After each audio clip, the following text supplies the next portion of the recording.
صبح طیبہ میں ہوئی بٹتا ہے باڑا نور کا. بولیے بچے کہ سبحان اللہ، تھوڑی آواز بڑھا دیجئے. صبح طیبہ میں ہوئی بٹتا ہے باڑا نور کا، بٹتا ہے باڑا نور کا. آپ بھی بولیے. صبح طیبہ میں ہوئی بٹتا ہے باڑا نور کا. ارے صدقہ لینے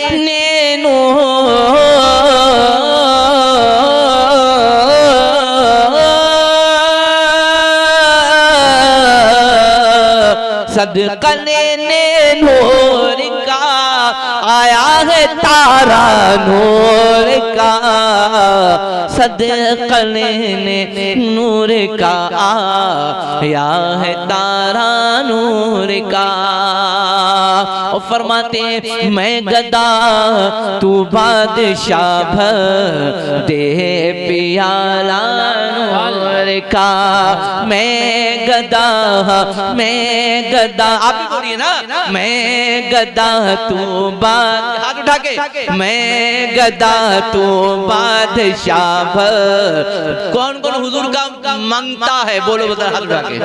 ماشاءاللہ سب ہے تو بولیے. میں گدا تو بادشاہ بھر دے پیالہ نور کا. میں گدا تو بادشاہ بھر دے پیالہ نور کا. کیوں کہ نور دے دونا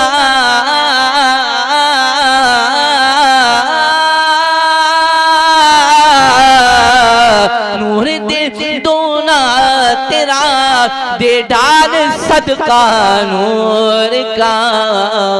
صدقہ لینے نور کا آیا ہے تارا نور کا. اور اعلیٰ حضرت نے اپنے کلام کے اندر نبی کے حال کو کبھی نہیں چھوڑا. کہتے ہیں میں گدا تو بادشاہ بھر دے پیالہ نور کا. میں گدا تو بادشاہ بھر دے پیالہ نور کا.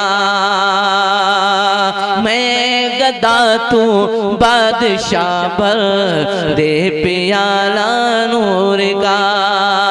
نور دل دونا تیرا، نور دل دونا تیرا دے ڈال صدقہ نور کا. نور دل دونا تیرا دے ڈال صدقہ نور کا. تیری نسل پاک میں ہے بچہ. نعرہ تکبیر، نعرہ رسالت، نعرہ غوثیت، مسلک اعلیٰ حضرت فیضان حضور مفتی اعظم ہند علامہ مفتی عمران حنفی صاحب قبلہ مراد آبادی، شاعر اہل سنت افنان قادری صاحب قبلہ، علماء اہل سنت. ماشاءاللہ حضرت بھی تشریف لے آئے. تیری نسل پاک میں ہے بچہ بچہ نور کا. آقا تیری نسل پاک میں ہے بچہ بچہ نور کا. آقا تو ہے نینو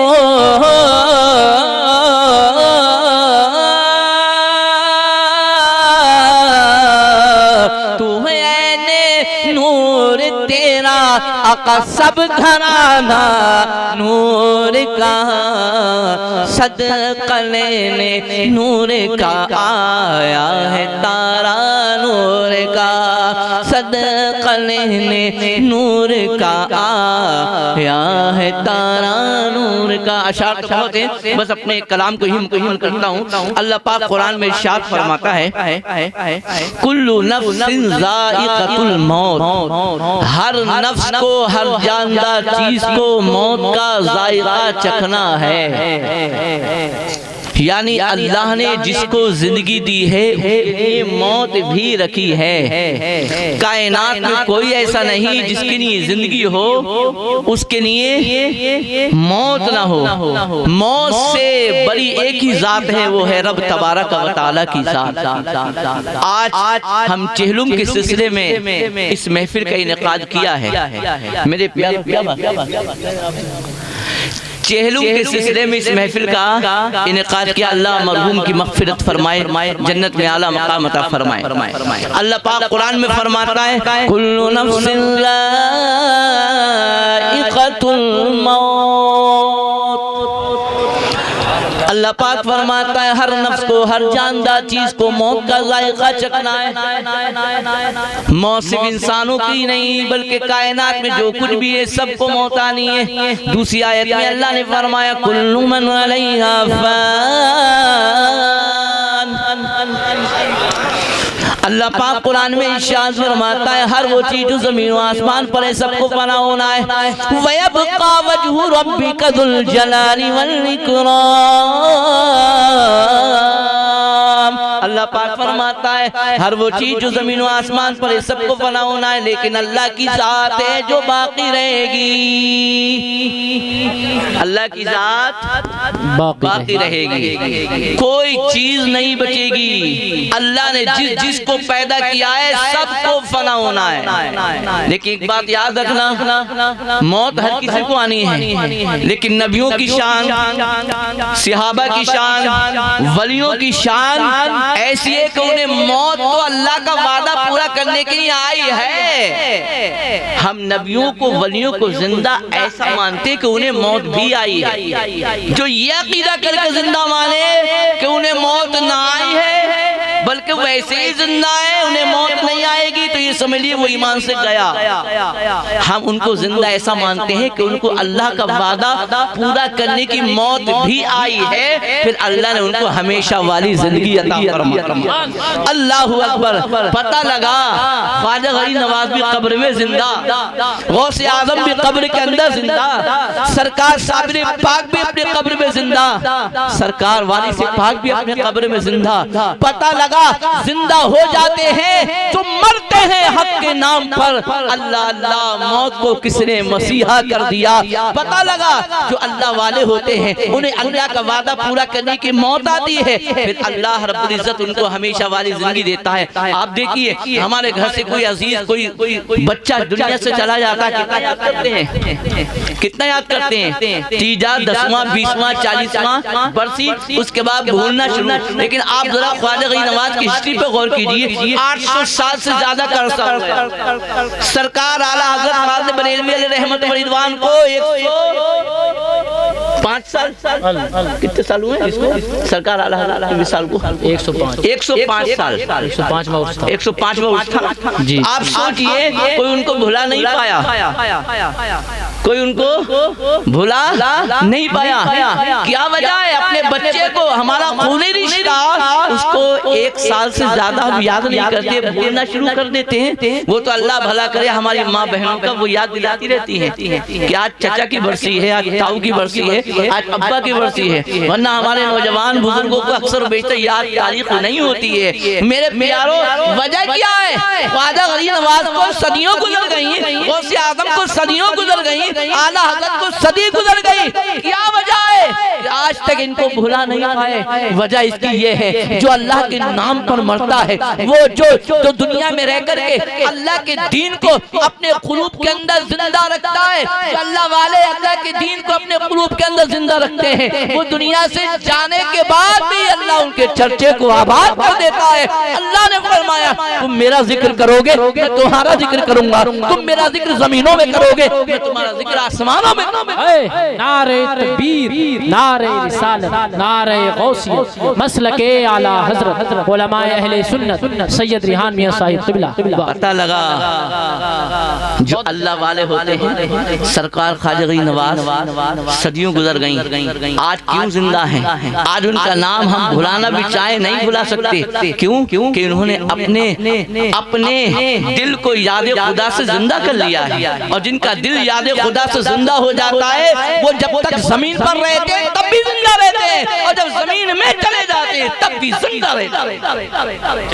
پتہ لگا نواز ہندوستان کی دھرتی پہ زندہ، سرکار صابر علاء الدین کلیہ شریف کے اندر زندہ، سرکار غوث پاک بغداد شریف کے اندر زندہ۔ اللہ اکبر۔ پتہ لگا زندگی زندہ دلی کا نام ہے، مردہ دل کیا خواب جیا کرتے ہیں۔ اب آئیے اللہ کے پیارے حبیب صلی اللہ علیہ وسلم کی ایک حدیث آپ کو سنا کر کے اس کا ٹرانسلیٹ کر کے یہاں سے رخصت ہو جاؤں گا، میں کوئی قصہ واقعات نہیں۔ اب سنیے اللہ کے حبیب جناب احمد مجتبیٰ محمد مصطفیٰ صلی اللہ علیہ وسلم کی حدیث ارشاد فرماتے میرے آقا قال یأتیہ ملکان فیجلسانہ فیقولان لہ من ربک فیقول ربی اللہ فیقولان لہ ما دینک فیقول دینی الاسلام فیقولان ما هذا الرجل الذي بعث فیکم فیقول هو رسول اللہ صلی اللہ علیہ وسلم۔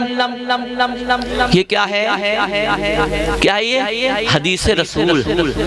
حدیث رسول کیا ہوتی ہے؟ نبی کا فرمان، نبی کا فرمان حدیث رسول۔ ایک ہوتی ہے حدیث قدسی، کیا ہوتی ہے؟ حدیث قدسی ایک ہوتی ہے حدیث رسول۔ حدیث قدسی میں فرمان رب کا ہوتا ہے لیکن بتانے والے روایت کرنے والے ہمارے تمہارے آقا ہوتے ہیں۔ ارے بولے یار مچل کے۔ اور حدیث رسول جو ہوتی ہے فرمان نبی کا ہوا کرتا ہے، فرمان ہمارے آقا کا ہوا کرتا ہے، اور بتانے والے روایت کرنے والے ہم تک پہنچانے والے صحابہ کرام۔ اب حدیث رسول میں میرے آقا جناب محمد الرسول اللہ صلی اللہ علیہ وسلم ارشاد فرماتے ہیں جب بندہ مومن دنیا سے چلا جاتا ہے، دنیا کو چھوڑ کر کے چلا جاتا ہے، قبر کے اندر چلا جاتا ہے، میرے آقا جناب محمد الرسول اللہ صلی اللہ علیہ وسلم ارشاد فرماتے ہیں جب بندہ مومن قبر کے اندر جاتا ہے، میرے آقا فرماتے ہیں دو فرشتے آتے ہیں، ایک کا نام منکر ہوتا ہے، دوسرے کا نام نکیر ہوتا ہے، اور دونوں فرشتے اٹھا کر کے پوچھتے ہیں بتا من ربک۔ حضور کا چہرہ انور دکھایا جائے گا۔ حدیث میں آتا ہے کہ میرے آقا صلی اللہ علیہ وسلم قبر میں خود تشریف لے کر کے آئیں گے اور پوچھا جائے گا بتا حضور کے بارے میں کیا کہتا ہے؟ پہلا سوال ہوگا من ربک، بتا تیرا رب کون ہے؟ بندہ مومن جواب دے گا ربی اللہ، میرا رب اللہ ہے۔ دوسرا سوال کریں گے ما دینو، بتا تیرا دین کیا ہے؟ بندہ مومن حضور سے محبت کرنے والے جواب دے گا دینی الاسلام، میرا دین اسلام ہے۔ تیسرا سوال کریں گے ما تقول فی حق ھذا الرجل، حدیث میں آتا ہے بتا تو ان کے بارے میں کیا کہتا تھا؟ حضور کا چہرہ انور دکھایا جائے گا، اور جو عاشق ہوگا وہ کہے گا ارے تم ان کے بارے میں پوچھتے ہو۔ اس لیے کہا گیا دنیا میں جیسی محبت حضور سے ہوگی قبر کے اندر ویسی محبت نظر آئے گی۔ اعلیٰ حضرت کہتے دنیا کے اندر مان لو اگر دنیا کے اندر حضور کہا ہم جیسے بشر دنیا میں حضور کو کہا ارے یہ تو کسی چیز کے مالک نہیں ہے، دنیا میں یہ کہا کہ یہ تو مٹی کے ڈھیر ہے معاذ اللہ، تو پھر قبر کے اندر وہ بندہ جواب نہیں دے گا۔ یہ تیسرا سوال جو ہوگا مین مقصد سوال ہوگا، حضور کی جانب اشارہ کر کے پوچھا جائے گا بتا تو ان کے بارے میں کیا کہتا تھا؟ اعلیٰ حضرت نے قلم اٹھایا اور بتا دیا آج لے ان کی پناہ، آج مدد مانگ اس سے، کل نہ مانیں گے قیامت میں اگر مان گیا۔ محبت دنیا کے اندر ہے، الفت دنیا کے اندر ہے، حضور سے محبت اگر ہے تو وہ قبر میں نظر آئے گی، ورنہ قبر کے اندر دکھاوا نظر نہیں آئے گا۔ دنیا کے اندر حضور سے محبت ہے، حضور کا عشق ہے، جب حضور کا چہرہ انور دکھایا جائے گا اب پوچھا جائے گا بتا تو ان کے بارے میں کیا کہتا تھا؟ تو نبی کا اچھے جواب دے گا ارے ان کے بارے میں پوچھ دو، یہ تو وہ آقا ہے جب راتوں کو سوتا تھا تو میں یہ کہہ کے سوتا تھا میں سو جاؤں یا مصطفیٰ کہتے کہتے، ارے بولو میں سو جاؤں یا مصطفیٰ کہتے کہتے کھلے آنکھ صلی اللہ کہتے کہتے، ارے یہی تو آقا ہے جب راتوں کو سوتا تھا انہی کا نام لے کے سوتا تھا، جب صبح کو اٹھتا تھا تو فجر کی نماز کے بعد کھڑے ہو کر کے انہی آقا کی بارگاہ میں کھڑے ہو کر کے دس بستہ صدق دل سے اپنے سر کو جھکا کر کے ادب کے دائرے میں کھڑے ہو کر کے کہتا تھا کیا کہتا تھا مصطفیٰ جان رحمت پہ لاکھوں سلام. سبحان اللہ بے شک. ارے بولو بھائی, سب ٹنا ٹن سننی ہے. مصطفیٰ جان رحمت پہ لاکھوں سلام, شمع بزم ہدایت پہ لاکھوں سلام, شہر یار حرم تاجدار حرم نوبہار شفاعت پہ لاکھوں سلام. اور کہتے ہیں آقا میرے آقا سرور کونین جناب محمد الرسول اللہ صلی اللہ علیہ وسلم کی شان دیکھیے. اللہ اللہ حضور پر کھڑے ہو کر کے درود و سلام پڑھا کرتا تھا. اب حضور کے بارے میں پوچھا جا رہا ہے, بتا تو ان کے بارے میں کیا کہتا ہے. بندہ کہے گا فجر کی نماز کے بعد انہی آقا پر کھڑے ہو کر کے درود و سلام پڑھا کرتا تھا. پھر پوچھا جائے گا بتا کیا کہتا تھا, تو نبی کا عاشق جواب دے گا ہوا رسول اللہ. کیا جواب دے گا بندہ؟ وہ تو اللہ کے رسول ہیں, وہ اللہ کے رسول ہیں. اب حدیث میں ایک جملہ اور آتا ہے قال فما یدریک, تمہیں کیسے پتہ لگا یہ اللہ کے رسول ہیں. یہ بھی سوال ہوگا. مشکات شریف کے اندر یہ جملہ ہے, پوچھا جائے گا تمہیں کیسے پتہ لگا کہ یہ اللہ کے رسول ہیں. اب بندہ کہے گا فیقول قرأت کتاب اللہ, میں نے اللہ کی کتابوں کو پڑھا, وآمنت بھی, اور اس پر ایمان لایا. تو حدیث میں آگے ارشاد فرماتے میرے آقا قال فینادی مناد من السماء ان صدق عبدی فافرشوہ من الجنہ والبسوہ من الجنہ وقتہو لہو بابا الى الجنہ. میرے آقا سرور کونین جناب محمد الرسول اللہ صلی اللہ علیہ وسلم فرماتے آسمان سے دینے والا ندا کرے گا یہ میرا بندہ سچا ہے, اس کے لیے جنت کا بچھونا بچھا دو, جنت کے کپڑے پہنا دو, اور کہا جائے گا سو جا جیسے دولہا سوتا ہے. میرے پیارو مرنا تو ہر حال میں ہے, مزہ تب ہے موت آئے تو ایمان کی حالت میں آئے, دنیا سے جائے تو ایمان کی حالت میں جائے. مرنا تو ہے, مرنے سے کوئی نہیں بچے گا. موت سے ڈرو گے تب بھی موت آئے گی, موت سے نہیں ڈرو گے. اللہ آواز کم کر دو, سرائے تو بند ہے بھائی. اللہ سے ڈرنے سے کام چلے گا, موت سے ڈرنے سے کام نہیں چلے گا. موت سے ڈرو گے تب بھی موت آنی ہے. آپ ادھر دیکھیے بھائی, وہ کام کر رہے ہیں اپنا, آپ ادھر دیکھیے. موت سے ڈرو گے تب بھی موت آئے گی. یا کوئی ہے کہنے والا موت سے ڈروں گا تو موت نہیں آئے گی, کوئی ہاتھ اٹھا کے بتائے ذرا, کوئی مائک کلال. اچھا شاباش, ابھی سمجھے نہیں, مجھے ایسا لگ رہا. موت سے ڈرو گے تب بھی موت آئے گی, بچو گے پھر بھی نہیں, اور موت سے نہیں ڈرو گے تب بھی موت آئے گی. پتہ لگا موت سے ڈرنا نہ ڈرنا بیکار. ڈرنا ہے تو پروردگار عالم سے ڈرو, ڈرنا ہے تو اس کے قہر سے ڈرو, ڈرنا ہے تو اس کے عذاب سے ڈرو. جو بندہ اللہ سے ڈرتا ہے, اللہ کا خوف دل میں رکھتا ہے, جو بندہ رب سے ڈرتا ہے, یاد رکھنا وہ دنیا کے اندر بے خوف ہو جاتا ہے. الا ان اولیاء اللہ لا خوف علیہم ولا هم يحزنون. خبردار جو اللہ سے ڈرتا ہے وہ دنیا میں کسی چیز سے نہ خوف رکھتا ہے نہ غم. پتہ لگا موت سے ڈرنے سے کوئی فائدہ نہیں. اللہ سے ڈرو, جہنم کے عذاب سے ڈرو, اللہ کے قہر سے ڈرو. بات تو بہت آ رہی ہے لیکن میں اپنے مہمانوں کا بھرپور خیال رکھنا چاہتا ہوں. ہمارے حضرت باہر سے تشریف لائے ہیں, حضرت علامہ مولانا مفتی عمران حنفی صاحب, اور ماشاءاللہ دوسرے ہمارے پورو امام صاحب حضرت علامہ مولانا حسرت رضا صاحب. بس میں اپنی بات کو یہی مکمل کرتا ہوں. ابھی آدھی حدیث آگے اور ہے, میں نے حدیث کا صرف آدھا پڑھا ہے, آدھا ٹکڑا اور ہے, لیکن میں انشاءاللہ کبھی اور وقت ملا, جن بھائی صاحب کے بھائی کا 40واں ہے, کافی اصرار کیا تھا تب میں آیا تھا. اللہ ان کی محبتوں کو سلامت رکھے, اللہ ہم سب کو عمل کو عطا فرمائے. باخر دعوانا الحمدللہ رب العالمین. السلام.